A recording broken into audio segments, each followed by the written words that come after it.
လူတချို့ကမင်းတော်လာရင်ချီကျူးမယ်မင်းညံ့ဖြစ်နေရင်ကဲ့ရဲ့မယ်ဒါကတဘာဝပါနေရတဲ့လူနေပြီးလုံးစရာရှိတာဆက်လုပ်ပါလူတချို့ကမင်းစရဲနေတာကိုသဘောကျမယ်မင်းချမ်းသာကြွယ်ဝလာရင်သဘောမကျအောင်မကြိုက်ကြအောင်ဒါကလည်းမထူးဆန်းတော့ပါဘူးလုံးစရာရှိတာသာဆက်လုပ်ပါ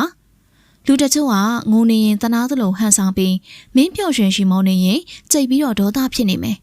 ဒါကလည်းမနာလိုသူတွေရဲ့လုပ်ရက်ပါနေတတ်တယ်လို့နေလိုက်ပါပတ်ဝန်းကျင်ဆိုတာမျိုးကမရှိမကောင်းရှိမကောင်းပါကင်းကွာလို့မရရင်တော့သူတို့ရဲ့အားနဲ့ကိုဘဝကိုအမြင့်ဆုံးရောက်အောင်စူးစမ်းမှကိုယ့်ရဲ့အရေးချင်းမှာ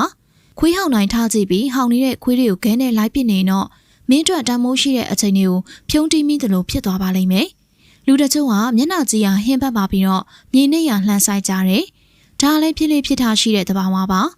မြေနဲ့ရလှမ်းဆိုင်တာမခံချင်ရင်တောင်ကြီးတောင်ဖြစ်အောင်စူးစမ်းမှမင်းတောင်ဝင်မှာလှုပ်ရှားရှိတောင်ဆက်လုပ်ပါလူတချို့ကမင်းထိုင်နေထနေနေအစိုးမြင်နေသူကအစိုးပဲမြင်နေအောင်ပါဘလုံးနေအပြောခံရတာချင်းတူတူကိုလှုပ်ရှားရှိတောင်ဆက်လုပ်ပါဘာကြောင့်လဲဆိုတော့လူတချို့ရဲ့အတွေးခေါ်ကလှောင်ကြိုက်နေရငှက်လိုပဲ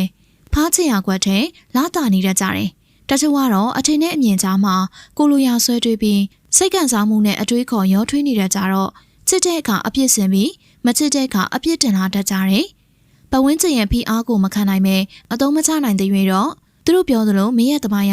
အမဲရောင်ကအဖြူရောင်ဖြစ်လာမှာမဟုတ်ပါဘူး။နွားနိုးကရေရောလို့ရပေမဲ့ထောပတ်ဘဝမရောက်ခင်နွားနိုးဘဝမှာကလေးက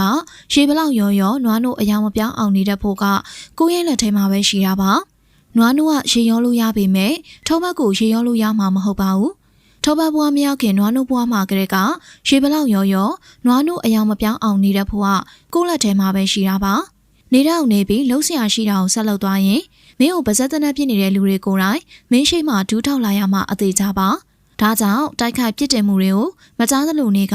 တည်ငြိမ်စွာနဲ့လှုပ်ရှားရှိတာသာဆက်လုပ်ပါ။အတွေးခေါ်တိမ်နဲ့အလှောင်ကြိုက်နေရနေမင်းဘဝကိုယုံထွက်လိုက်ပါ။ဟုတ်ကဲ့ပါအခုလိုဘုသူတလေးတွေရရှိဖို့အတွက်ဆိုရင်တော့ကျမတို့မှတ်တဲ့ Power Page တွေကိုလည်း Like and Share လေးလုပ်ထားပေးကြပါအောင်ရှင်အားလုံးကျေးဇူးများတင်ပါတယ်ရှင်